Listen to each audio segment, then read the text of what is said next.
Jazzcast Pros.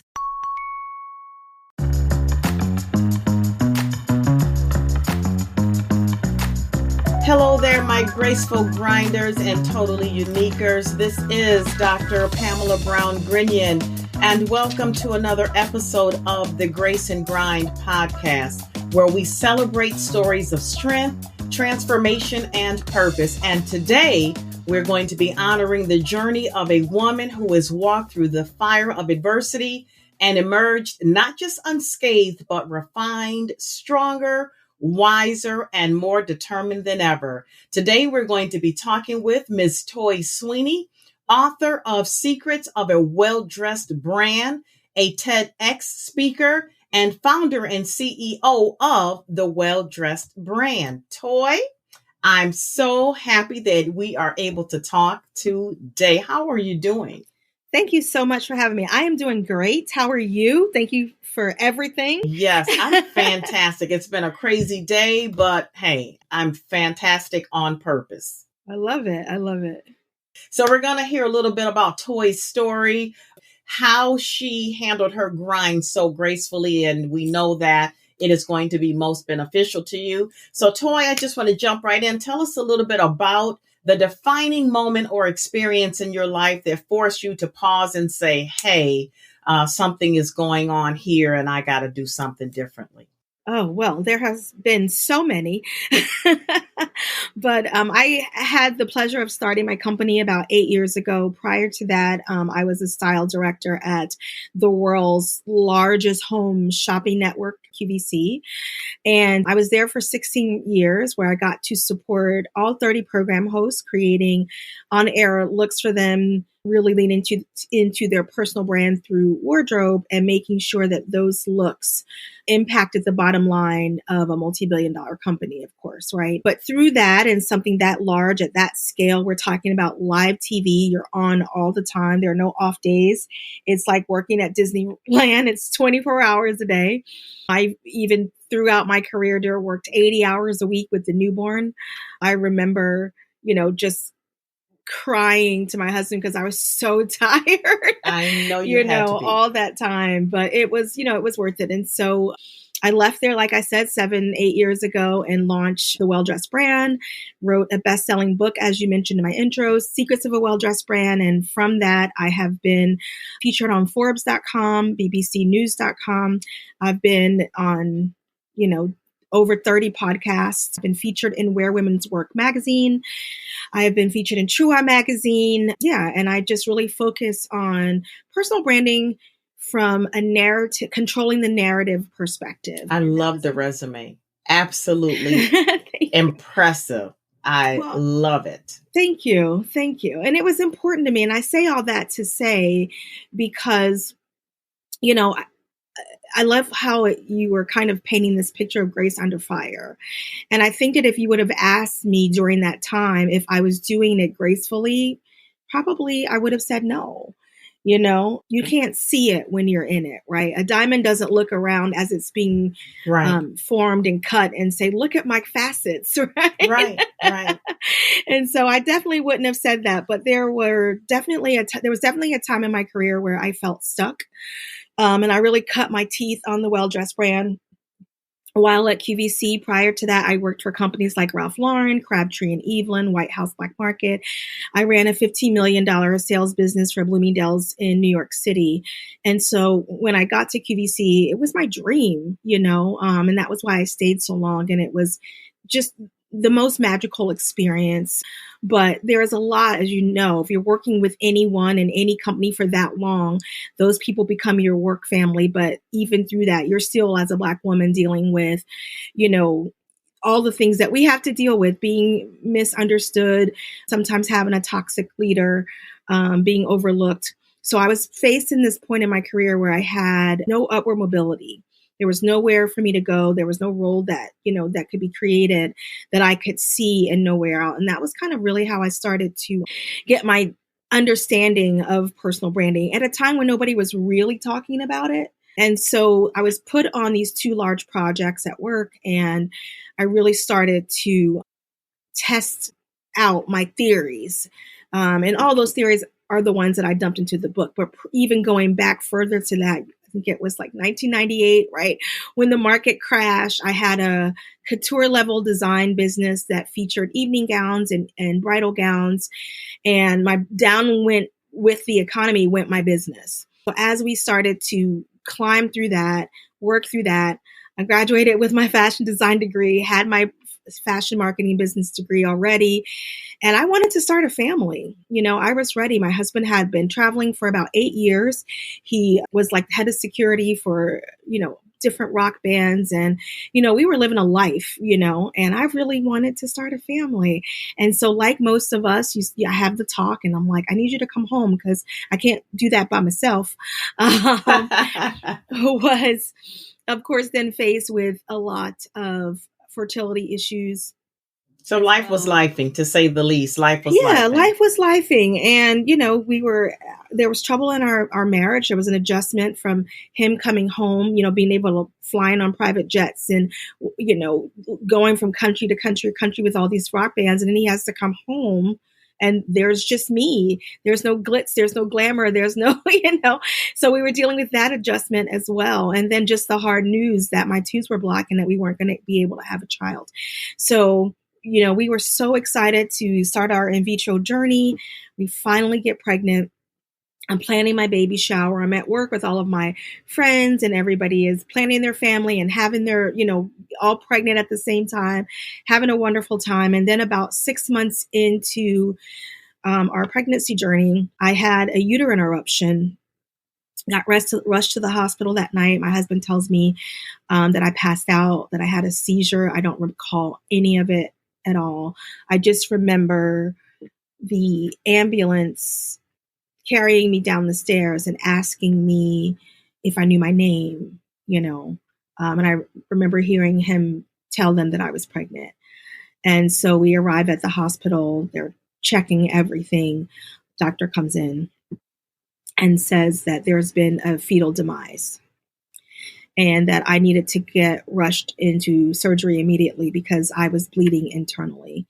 And I don't think that it was until I was out of surgery that I could fully grasp what happened. And as I talked to the surgeon, she tells me, the moment that I cut you, you started bleeding out on the table. She had to remove my son Miles from my body and then proceed to save my life. So 8 days later in the hospital, 2 blood transfusions later, my husband, we lost our son. He almost lost me. And, then you get out and, you have to plan a funeral. Yeah. Because of how far along I was. And there's so many things about that moment in my life that I just really don't remember. Mm-hmm. I imagine that there was a lot of emotional pain that you had to deal with while going through that whole experience. For years to come. And I mean, because of insurance reasons, one of the things was that they had to keep me on the maternity floor. So there I am on the maternity floor and I don't have a baby. Mm-hmm. And so every night for years, when I would go home and I would fall into a REM sleep, I would hear babies crying because that just it's something that it just cemented into my brain, during that time. And, it was sad because I would turn over to our husband. We're in this huge empty house and there's no baby. Right. And just like, hey, do you hear a baby crying? And he's like, no. Yeah. There's no baby. I was going to ask you, how did that emotional pain manifest, in your life while you're going through this? And I couldn't even imagine. The first 5 of the 8 days that I was in the hospital, I didn't cry. They made me hold my son and I didn't understand why they would do that. It later turned out to be a blessing, but in the moment, I think that I should have been thinking, this is so wonderful and look how beautiful he is. But if I'm being honest, I was just thinking like I'm holding a dead baby. Yeah. Because I was just so numb to it that I couldn't cherish the moment. Mm-hmm. I was grateful that they took Polaroid pictures of him, but I also didn't understand that in the moment because I was like, why would I want them? But of course now I can look at them and just, I hold him to my chest and I just, because I just couldn't wrap my head around it in the moment. So there was a good 5 days. And I remember, On the fifth day, I woke up and I looked at my husband and I said, can you go get my mom? And I kicked everyone out of the room. And my mom comes in and I said, shut the door. And, she comes over to my bedside and I just grabbed her, Dr. Pamela. And I mean, when I tell you, I held onto that woman for dear life and I just wailed and I just kept saying, my baby, my baby, my baby, mommy, my baby. Oh my God. Nothing like a mother's love.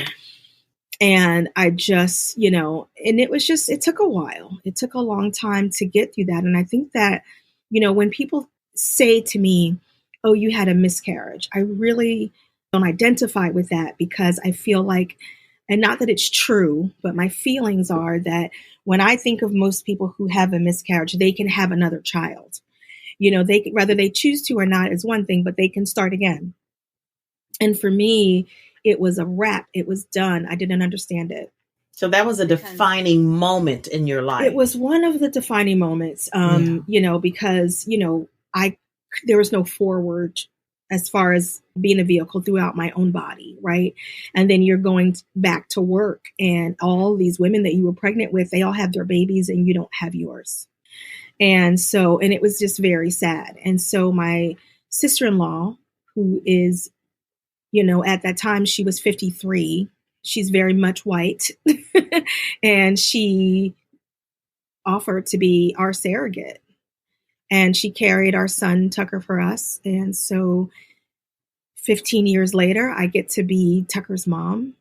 And he is beautiful and he's ours. And I didn't get to push him out of my body, but he's still my baby and he's still 100% our DNA. And that was such a beautiful thing that she got to do. But while she was, the way I explained it to him was, daddy's milk and my eggs. And then we baked our cookie dough and put it in Auntie Karen's oven.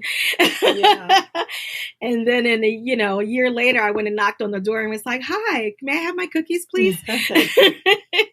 But that still had to be a hard truth to admit to yourself because most women want to carry a child, right? I mean, that had to be really difficult, a difficult space to grow from. Like, how did you grow from that space? I think that honestly, it was our faith because we still were going to church. We never missed a Wednesday night, a Sunday night. The church that we went to at that time in Pennsylvania was twice on Sunday, Wednesday night kind of church.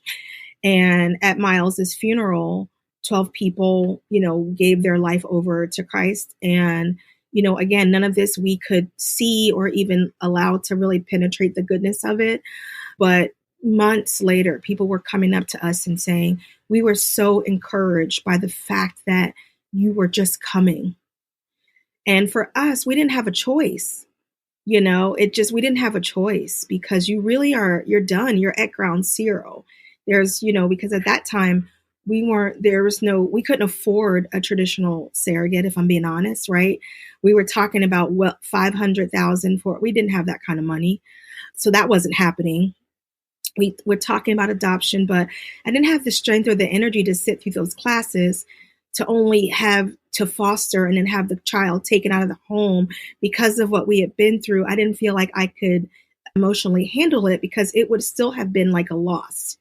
And that is not the kind of loss that you would even consider repeating. Mm-hmm. So you had to pretty much change the trajectory of your life. I had to change the trajectory of my life, all parts of my life. How did you shift your mindset in order to manage that? I think there was a couple of things. The first thing was I remember laying in the hospital bed and I remember reading, it's one of those scriptures that people botch all the time, right? Where they say like, the Lord's never going to give you as much as you can handle. But it was, I think that's like 1 Corinthians 10 or something. I can't remember exactly where it is. But anyway, I just remember thinking and reading that scripture in its entirety.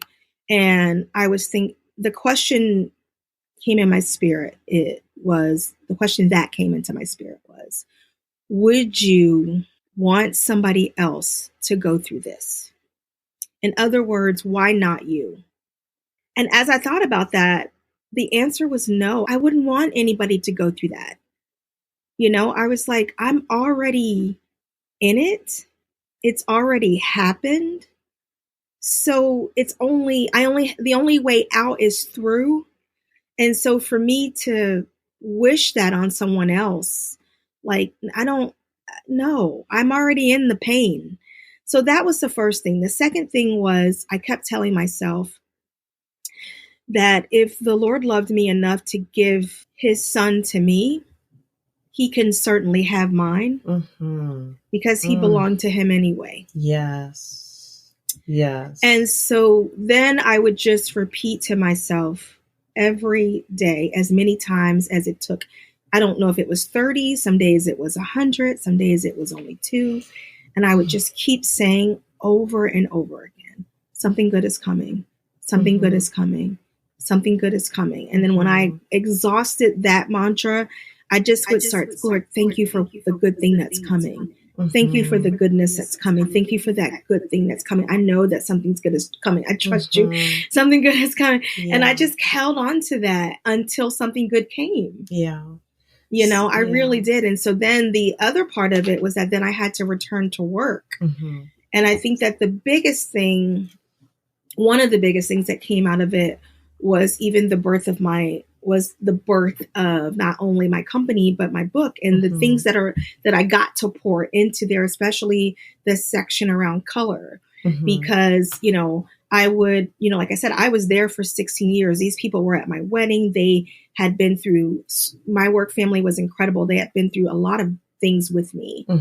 And, you know, so we're talking about big name designers. You can't go into a Ulta or a Sephora without seeing the name Laura Geller, right? And I remember walking into work one day and I see Laura Geller in the hallway and she just burst into tears and she grabbed me and she wrapped her arms around me and she kept saying, sweetheart, I'm so sorry. And, you know, they didn't know. I go to work, I put on a face and I cry the whole hour ride home. I go into church. Everybody was asking me all these questions, not thinking about how exhausted that was, making me relive it. And I drive 20 minutes home and I cry all the way home, you know? And so I had to learn how to change the narrative. And so I purposely stopped wearing black. I didn't wear black for a long time. I would only wear big, bold, bright colors. And I remember one day I was going into work and we had this busy section that we called the ops desk, operations desk. And the lady that was sitting behind there looked at me and as I was coming around the corner, I see her see me and she has this big smile on her face.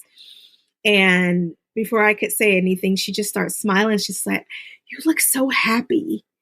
You always look so happy. And I was like, oh my gosh, there's something to this, right? It was the colors that they couldn't associate that with sadness because I just didn't want to be this sad black girl. I didn't want to talk about it anymore. I didn't want to, you know, and it was hard because people are asked, you know, they just see that I'm back at work, right? And they're just like, how's the baby? How's the baby? Oh my gosh.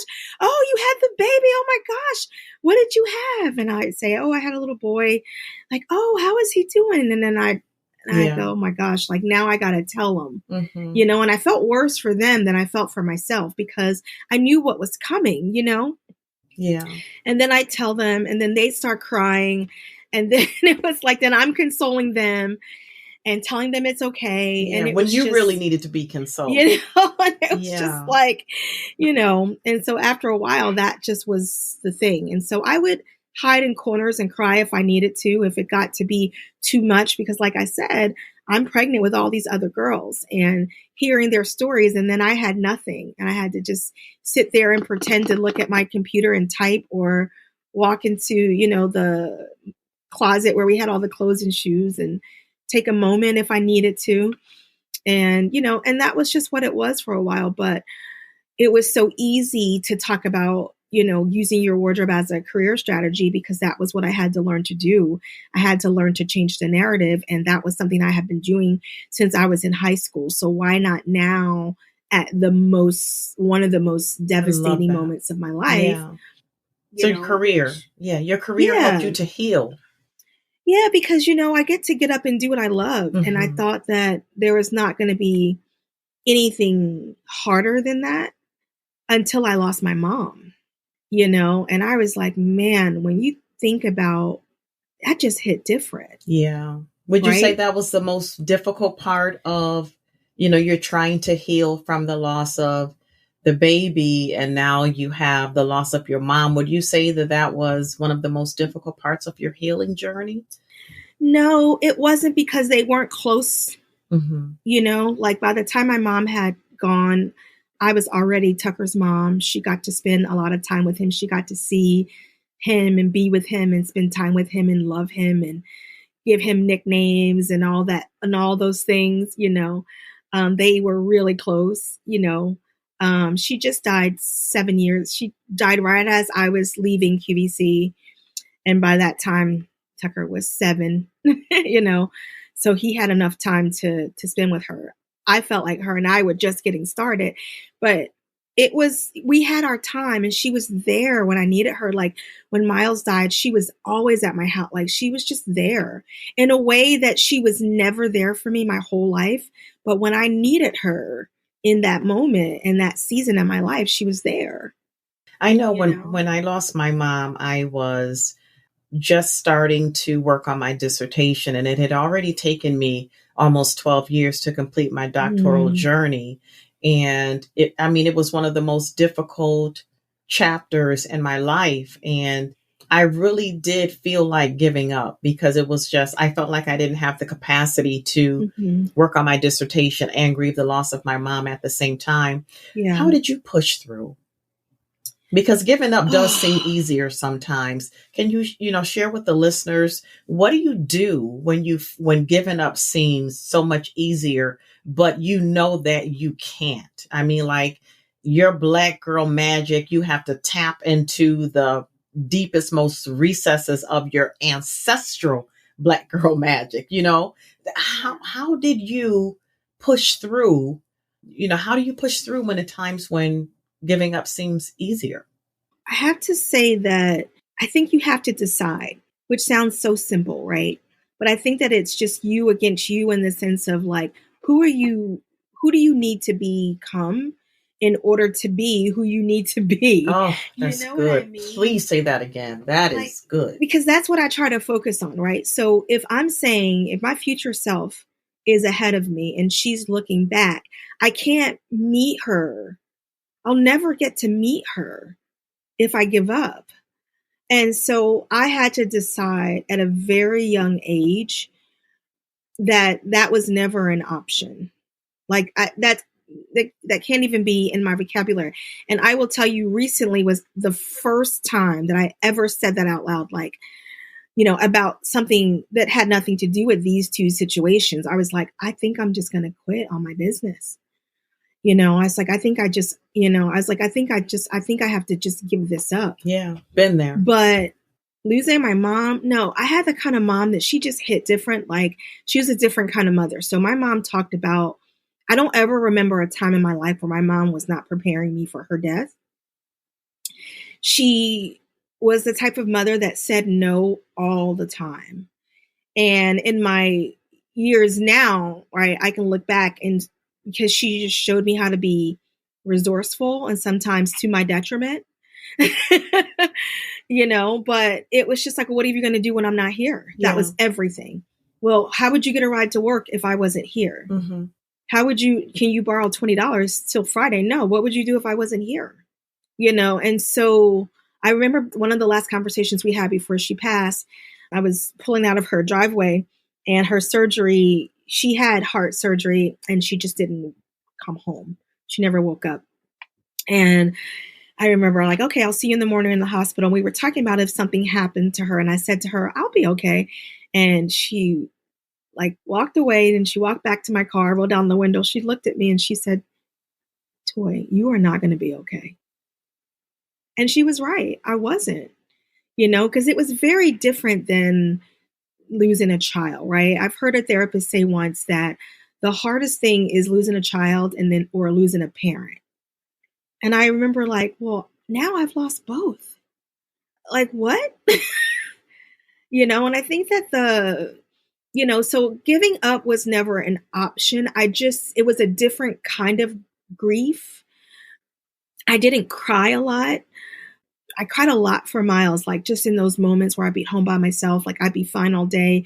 John would go somewhere and I'd be home by myself for the night. And I just would, some years I would be fine. Some years I wouldn't. I walked by his picture and I would collapse on the floor and I'm crying for 45 minutes.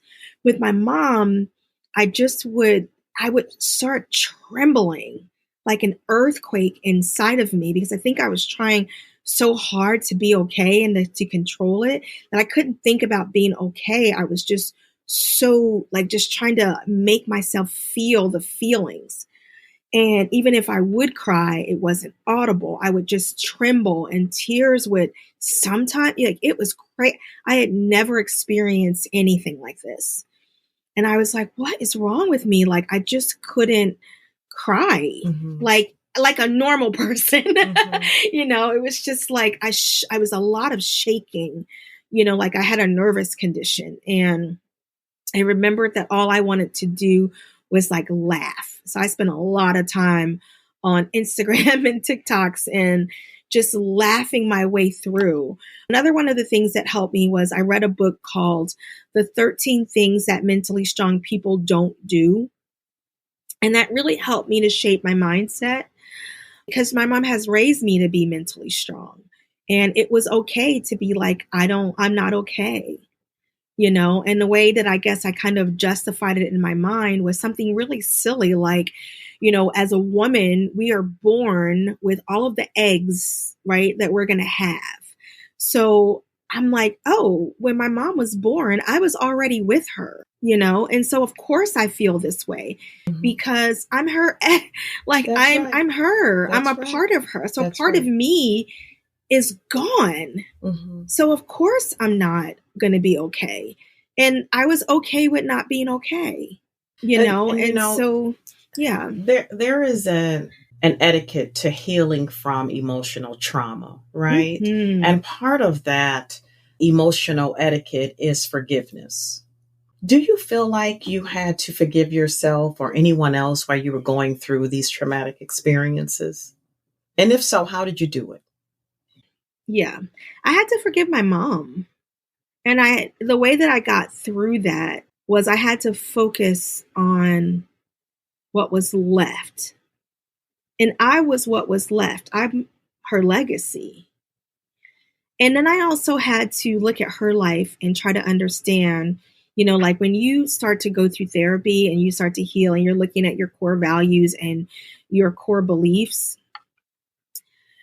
I had to then start comparing that, not comparing, that's not the right word, but then I had to lay side by side and look at her life and the decisions that she made and how that her core beliefs and her values trickled down into her parenting and where that could have come from. That's key. That is so key. And then I had to show her grace, because there wasn't a lot of expectations for me. I didn't have those kind of parents that, like my parents were never married. And so I have exceptional parents. I had to be okay with saying that, and the fact that, and just again, look for the good. The fact that they were never married meant that I could never be a child of divorce. I never saw them fight or argue. My mom never said an ill word against my dad. He never said an ill word against her. I've never not seen them interact as friends when we did, get together. My dad lived in another state, and he had a whole family and I was a part of his family.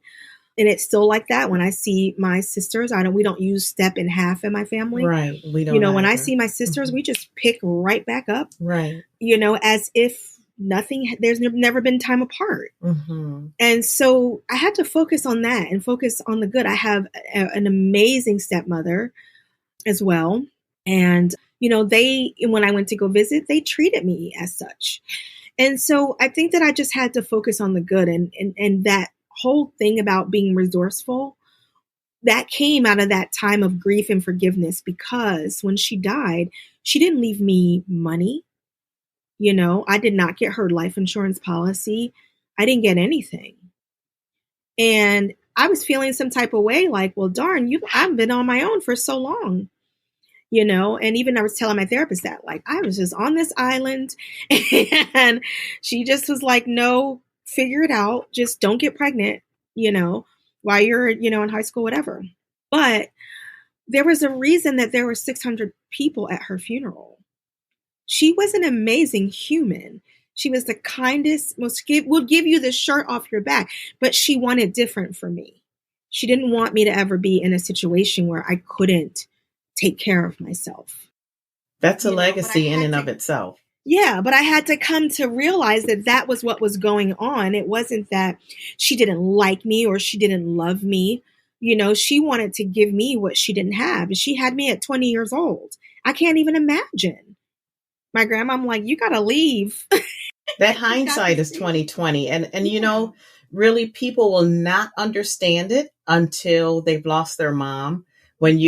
Especially if you grow up with anger and resentment, you really don't get those hindsight moments where the reality kicks in that the legacy is, and the lessons of the legacy are much more deeper than you could even imagine. And you couldn't see them. Like I can hear my mother's voice when I do things or something happens in my life. I can hear some of those legacy nuggets, those jewels that just drop in my spirit, Yeah. So question for you, Toi. If you could speak to the woman you were before this trauma and before your healing, what wisdom would you share with yourself? I would tell her that she's on the right path, that she's going to be responsible for creating that path and creating that narrative, and that people are going to try to impose their stories onto her, but don't listen. That's not your journey. That's not your journey. It's not right now. And as you move forward, you'll start to see that it was never yours to carry. That you will be so busy tending to your own grass, you can care less if theirs is greener.